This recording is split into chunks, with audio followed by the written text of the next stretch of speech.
Bem, meus queridos alunos, a gente retorna agora com a última aula da segunda unidade, tá? Como eu disse para vocês no nosso último encontro, né, que falamos sobre Célestin Freinet, tá? Eu disse para vocês que a gente ia abordar dois pedagogos, né? Um francês, que foi o Freinet, e o outro, um pedagogo brasileiro, muito conhecido internacionalmente, renomado, né? Possui mais de 40 títulos, né, de doutor honoris causa em várias universidades, tanto no Brasil como no exterior. Tá? Então, o nome do Paulo Freire é conhecido no ramo pedagógico, entendeu? Há muito tempo, né? Faz muito tempo que esse pedagogo ele se transformou num ícone, né, no processo educacional no Brasil e também influenciou inúmeras outras pessoas, tá, também no exterior. Né? Porque o Paulo Freire, né, a gente vai ver, vocês vão perceber que ele teve uma atuação no Chile, ele passou um tempo nos Estados Unidos, né, lecionou na Universidade de Harvard, né, ele também, por exemplo, ficou um bom tempo trabalhando para a Unesco, né, a organização ligada à ONU, né? Então ele fez inúmeras experiências educacionais na região ali do continente africano. Então o Paulo Freire ele tem uma história muito grande e muito rica no processo educativo, entendeu? E é por isso, óbvio, né, que ele marca e vai marcar e ainda marca a pedagogia brasileira e não só a pedagogia brasileira, também como o processo educacional no mundo inteiro. Entendeu? Inúmeros teóricos recorrem a Paulo Freire, né, para desenvolver as suas próprias metodologias ou seus próprios métodos de ensino. E Paulo Freire serve para isso. Né? Ele serve para nos exemplificar uma maneira ou possíveis caminhos da atuação pedagógica ou da forma do desenvolvimento do processo educacional. Tá? Então, Paulo Freire ele tem essa larga experiência de vida no processo educacional e influencia até hoje a formação de professores. Então, na disciplina de didática ou nas disciplinas de didática, né, nos cursos de licenciatura, é obrigatório a gente passar pelo Paulo Freire. Ou, na verdade, a gente conhecer um pouco desse autor. Justamente por causa, entendeu, dessa influência que ele deixou, essa marca, ou essas marcas que ele deixou na pedagogia, principalmente na pedagogia brasileira, tá? Então a gente vai ver inicialmente um pouco da história desse personagem, né, desse grande teórico educacional, tá? A gente vai ver que ele tem uma larga publicação, né? Ele tem vários livros publicados, né? Ele escreveu obras que são obras renomadas no mundo inteiro, né? A obra talvez mais conhecida do Paulo Freire é A Pedagogia do Oprimido, tá? E essa obra ela foi traduzida para mais de 40 línguas, né? Então é uma obra conhecida no mundo inteiro. Tá? É a obra mais famosa do Paulo Freire, mas o Paulo Freire publicou inúmeros outros trabalhos. Né? Ele tem uma larga literatura, né? Uma imensa obra, tá? Que ele deixou para a gente, né? Como subsídio, né? Para os nossos estudos e, consequentemente, para a formação, né? Dos professores. Tá? Então, vamos logo, né, começar com uma frase, entendeu? É uma frase muito conhecida do Paulo Freire, né? Que diz o seguinte, tá? Quando a educação não é libertadora, o sonho do oprimido é ser opressor, tá? E óbvio, né, Paulo Freire vai se concentrar nessa perspectiva, entendeu? Da relação entre opressor e oprimido e vai inserir o processo educacional justamente para tentar quebrar essa relação, entendeu? De opressão que o opressor exerce sobre o oprimido. A educação para Paulo Freire, então, é um processo de libertação, tá? Tanto é que a pedagogia dele, a educação dele, né, essa forma de trabalho que ele vai desenvolver vai ser conhecido como pedagogia libertadora, tá? Justamente porque Paulo Freire acreditava que a educação poderia trazer o processo de conscientização e consequentemente, o indivíduo poderia, entendeu, se desenvolver e se libertar das amarras da opressão social, ok? Então vamos lá, tá? Então Paulo Freire, né, o nome completo dele é Paulo Regulus Neves Freire. Ele nasce no Recife, tá? Então ele é nordestino, aqui próximo aqui do estado do Rio Grande do Norte. Ele nasceu aqui no estado de Pernambuco, tá? Nasceu no Recife, tá? Em 19 de setembro de 1921, tá? Percebam que em relação a Celestin Freinet, né, Paulo Freire é bem mais novo, né? Celestin Freinet, vocês viram que vai morrer em 1966. Paulo Freire, né, só vai morrer em 1997. Então, Freire, ele tem um tempo a mais, né, para debater ou para discutir algumas posições educacionais que vieram surgindo ao longo do processo, principalmente nos anos de 1970, né, a pedagogia tecnicista, né? O Paulo Freire, por exemplo, ele vai viver ou vai vivenciar esses momentos e, consequentemente, ele vai desenvolver um embate muito forte com esse tipo de pedagogia, né? Essa pedagogia tecnicista, essa pedagogia que, na verdade, ela tenta transmitir um processo educativo neutro, né? Ou tenta, de certa forma, criar um processo educativo baseado numa certa neutralidade. O Paulo Freire, por exemplo, vai perceber que isso é balela, entendeu? Não existe educação neutra, não existe um processo educativo baseado numa neutralidade. Tá? E é óbvio, né? Essas discussões vão influenciar muito o desenvolvimento do pensamento freiriano. Tá? Então vejam, em 1944, né, ele ainda era estudante de Direito, ele casa-se com Elza Maria Costa de Oliveira. Essa aqui vai ser a sua primeira esposa, né, e vai acompanhar ele durante um bom tempo no desenvolvimento das suas trajetórias, né? E depois ela vem a falecer, né? O Paulo Freire vai ficar viúvo, depois ele casa novamente, tá? Com ela ele teve 5 filhos, tá? Então, 5 herdeiros, né? O Paulo Freire deixou aí, tá? Então ele frequentou a escola primária em Jaboatão e concluiu os estudos secundários no Colégio Oswaldo Cruz, no Recife. Diplomou-se na tradicional Escola de Direito do Recife em 1946, tá? Mas desistiu logo em seguida, né, da prática da advocacia. Ele é formado em Direito, mas ele não chegou a exercer propriamente o ofício profissional da advocacia. Após uma primeira experiência profissional como professor de português no Colégio Oswaldo Cruz, foi designado em 1947 para a diretoria do setor de Educação e Cultura do SESI de Pernambuco, tá? Todas as experiências do Freire, todas as experiências do Paulo Freire vão marcar muito a trajetória do desenvolvimento da sua pedagogia, tá? Em 1954, assume a superintendência, tá, da instituição, aí permanecendo até os anos de 1957, tá? Lecionou Filosofia da Educação na Escola de Serviço Social do Recife. Em 1959, concorreu ao provimento da cadeira de História e Filosofia da Educação da antiga Escola de Belas Artes de Pernambuco. Não foi indicado, mas o título de doutor obtido pela participação no concurso possibilitou-lhe, né, em 1960, a nomeação para o cargo de professor efetivo de Filosofia e História da Educação da Faculdade de Filosofia, Ciências e Letras da Universidade do Recife. Né? Essa aqui é a Universidade Federal, entendeu? De Pernambuco, tá? Em 1960, participou do início do Movimento de Cultura Popular do Recife, tá? Em fevereiro de 1962, assumiu a direção do recém-criado Serviço de Extensão Cultural, tá, da Universidade do Recife, e em meados de 1963 foi designado pelo ministro da Educação, Paulo de Tarso, tá, para a presidência da recém-criada Comissão Nacional de Cultura Popular, tá? E em março do ano seguinte assumiu a coordenação do Programa Nacional de Alfabetização, então promovido pelo Ministério da Educação, com a utilização do método Paulo Freire de alfabetização de adultos.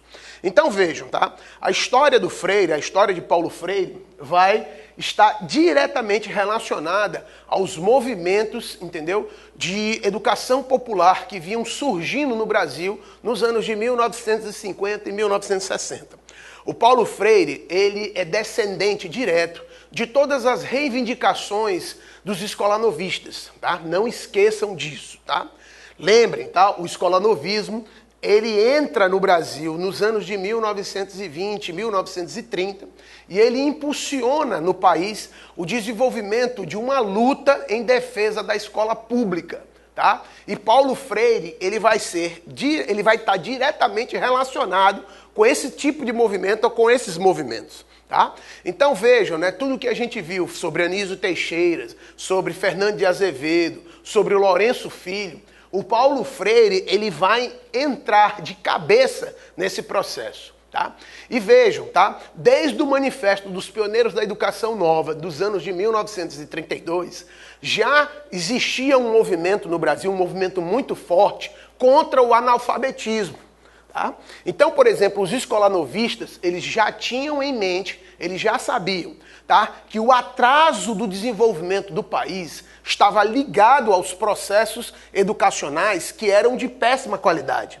Então, como a gente não tinha uma educação para todos, né, uma educação que pudesse qualificar os indivíduos, então isso ocasionava um processo de subdesenvolvimento na estrutura da nação ou na estrutura do povo brasileiro. Então, enfrentar o analfabetismo é justamente o que os escolanovistas, num primeiro momento, queriam de forma muito forte. Paulo Freire vai ser descendente desse movimento. Tá? Então, por exemplo, esses movimentos de cultura popular, esses movimentos da Comissão Nacional de Cultura Popular, todos esses movimentos, eles são criados num momento histórico no país, numa luta contra o analfabetismo. Então, por isso que vocês vão ver Paulo Freire muito engajado nas políticas educacionais voltadas para os jovens e adultos. Tá? Paulo Freire, na verdade, quando ele começa a desenvolver os métodos pedagógicos dele, ele vai se concentrar, entendeu, nos jovens e adultos, justamente porque ele queria combater o analfabetismo. Ele queria resolver esse problema. Porque esse problema, para o Paulo Freire, era como se fosse um câncer instalado na sociedade brasileira. Então era preciso, entendeu, resolver o problema do analfabetismo para que a gente pudesse resolver outros problemas, para que o povo pudesse se desenvolver e, consequentemente, a nação pudesse se desenvolver. Tá? Então vejam, tá? Não obstante o amplo elenco de atividades que viera desenvolvendo, Paulo Freire só começou a se tornar conhecido no Brasil no início dos anos de 1963. Isso é justamente nesse momento em que Freire vai se tornar uma personalidade no meio da pedagogia nacional. Tá? Ele vai despontar como uma pessoa, entendeu, que está trazendo algo novo, que está buscando, entendeu, resolver um problema com novas técnicas. Tá? Então, ó, quando o seu método de alfabetização de adultos foi divulgado em ampla campanha publicitária promovida pela Secretaria de Educação do Estado do Rio Grande do Norte, o Paulo Freire ele ficou conhecido nacionalmente. Tá? Foi aqui em Angicos, aqui no estado do Rio Grande do Norte, que Paulo Freire implantou, ou na verdade ele desenvolveu a técnica dele e alfabetizou em 40 horas, tá, mais de 100 pessoas, tá, 100 adultos, tá, em 40 horas, o método dele. Tá? E aí vejam, tá, o governo do estado empregaram o método de Paulo Freire no movimento de educação de adultos analfabetos, então iniciado na experiência piloto realizada em Angicos. Tá? No curto intervalo entre as primeiras experiências de criação do método de alfabetização, realizadas ainda no Movimento de Cultura Popular do Recife, nos anos de 1962 e setembro de 1964, quando, né, aí a gente tem o quê? A gente tem a interrupção de todas as experiências freirianas a partir do golpe de 64. Tá? Então o golpe militar de 31 de março de 64 vai interromper as experiências freirianas. Mas antes disso, Freire, tá, conseguiu, tá, implantar esse método, de certa forma, tá, nos movimentos de cultura popular que foram se espalhando pelo Brasil e foram fortemente influenciados aqui na região Nordeste. Tá?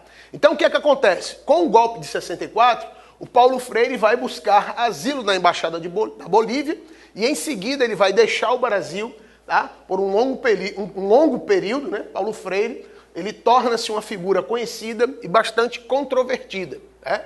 controversa, né? O Paulo Freire, na verdade, ao mesmo tempo que ele se tornava famoso, ao mesmo tempo em que os métodos educacionais dele eram elogiados por inúmeros outros educadores, tá? Ao mesmo tempo que isso acontecia, a classe dominante, ou uma parcela dessa classe, olhava com desconfiança o que o Paulo Freire estava fazendo. Né? Porque é óbvio, né? A gente continua tendo um problema. Né? O problema da conscientização das classes menos favorecidas sempre vai gerar um mal-estar nas classes abastadas ou nas classes dominantes. Né? E isso gerou um problema. Né? Não esqueçam que os anos de 1960 são os anos marcados pela Guerra Fria, entendeu? Então toda aquela história, né, de conflitos entre o capitalismo e os comunistas, tá, era algo que estava efervescente na sociedade brasileira. E nesse período, o Paulo Freire, ele vai ser acusado, entendeu, de ter práticas educacionais subversivas e vai ser perseguido pelos militares por causa disso. Né? Óbvio, né, que se a gente for parar para observar toda a metodologia freiriana e todo o processo de desenvolvimento da educação dos métodos freirianos, não tem nada a ver com isso, óbvio. Né? Mas, na realidade, né, como a gente está nesse período muito conturbado da sociedade brasileira, sempre se procura, né, procurar e identificar os inimigos, né, dentro da sociedade. E o Paulo Freire foi escolhido como um desses. Né? Foi caçado, foi preso, teve que se exilar, ficou fora do país por um bom tempo. Tá? Então vejam, tá? Alcançado pela repressão subsequente ao movimento civil e militar de março de 1964, acompanhou a leva de refugiados políticos então abrigada no Chile. Então, inúmeros brasileiros nesse período tiveram que buscar asilo fora do país, justamente por causa da repressão da ditadura militar. Então, onde permaneceu até abril de 1969. Então, Paulo Freire ficou no Chile, entendeu? Entre os anos de 1964 e 1969. Lá trabalhou no Instituto de Pesquisa e Treinamento em Reforma Agrária e também no Escritório Especial para Educação de Adultos. Vejam, tá? Mesmo fora do país, Paulo Freire continuou engajado nos processos educacionais, continuou desenvolvendo, entendeu, os seus métodos, continuou, né, aplicando esses métodos na experiência de vida das sociedades ou dos povos por onde ele passava. Tá?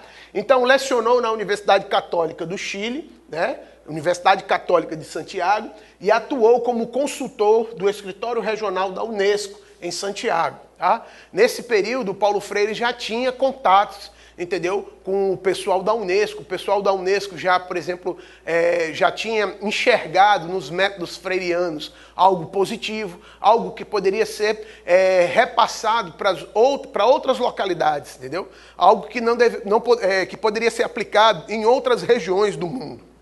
Tá? Então, após transferir-se para os Estados Unidos, né, quando o Paulo Freire ele deixa o Chile em 1969, ele vai para os Estados Unidos, tá? E lá ele vai lecionar na Universidade de Harvard, entendeu? Vejam, né, Paulo Freire nunca deixou de ser professor, entendeu? Ele formou-se em Direito, mas não exerceu a advocacia. Logo depois começou a exercer a profissão de professor e nunca mais parou, tá? Deu aula na Universidade do Chile, deu aula na Universidade de Harvard, entendeu? E ficou nos Estados Unidos até fevereiro de 1970, tá? Deslocou-se em seguida para Genebra, na Suíça, onde atuou como consultor do Departamento de Educação do Conselho Mundial das Igrejas, entendeu? A educação, a pedagogia libertadora de Paulo Freire tinha, sim, entendeu? Um nexo, ou na verdade uma relação muito forte com a recém-teologia da libertação. Né?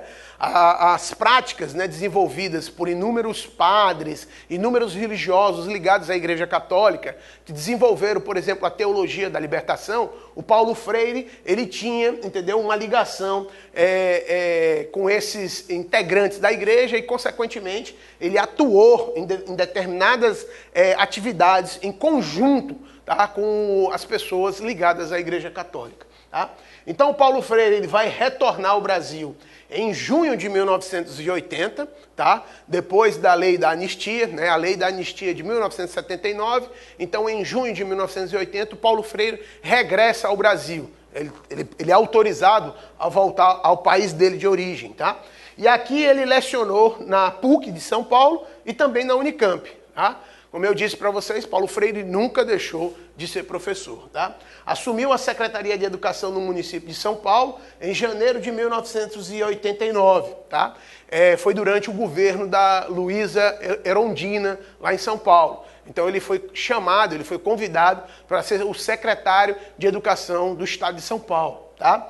Aí permanecendo até maio de 1991, tá? Foi professor visitante da USP, tá? No segundo semestre de 1991. Até 1997, tá? Deu sequência às suas intensas atividades na produção de livros, ensaios, artigos, conferências, entrevistas e diálogos, né? Como eu disse para vocês, o Paulo Freire, na verdade, ele tem uma produção literária muito grande, tá? Livros, artigos, participou de conferências, entrevistas, era convidado constantemente para dar palestras em outras universidades, em outros países, tá? Então Paulo Freire era muito requisitado. Nesse período ele já é um ícone, vamos dizer assim, da educação no Brasil, ok? E ele vai falecer em São Paulo em 2 de maio de 1997. Tá? Então Paulo Freire morreu praticamente no finalzinho ali do século XX, né? No ano de 1997. Tá? Entre 1962 e março de 1964, tá? Que foi justamente o período em que ele atuou junto ao Ministério da Educação aqui no Brasil, antes do golpe, né, de 31 de março, tá? Então veja, o Paulo Freire foi o método, né? O método Paulo Freire foi adotado por quase todos os movimentos envolvidos na prática da educação popular no Brasil. Vejam como ele foi marcante, né? Como o método freiriano foi marcante no país, tá?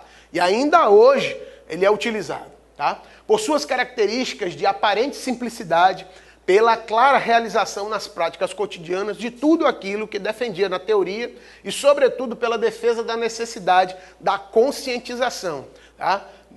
Vejam que essa palavra aqui é uma palavra-chave nos métodos freirianos.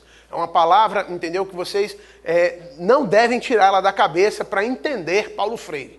Tá? Se vocês querem entender a pedagogia de Freire ou os métodos desenvolvidos por Freire, a gente tem que ter uma clara ideia do que significa conscientização para Paulo Freire.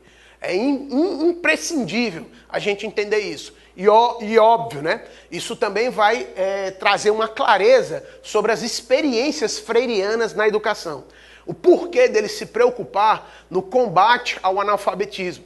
Porque para ele o analfabetismo era algo assim que não deveria existir, tá? Deveria ser extirpado. Tá? Então vejam, o método surgia como resposta à procura de um instrumento adequado de atuação para os diferentes agrupamentos envolvidos na busca de construção de uma sociedade mais justa, tá? No país. Ok?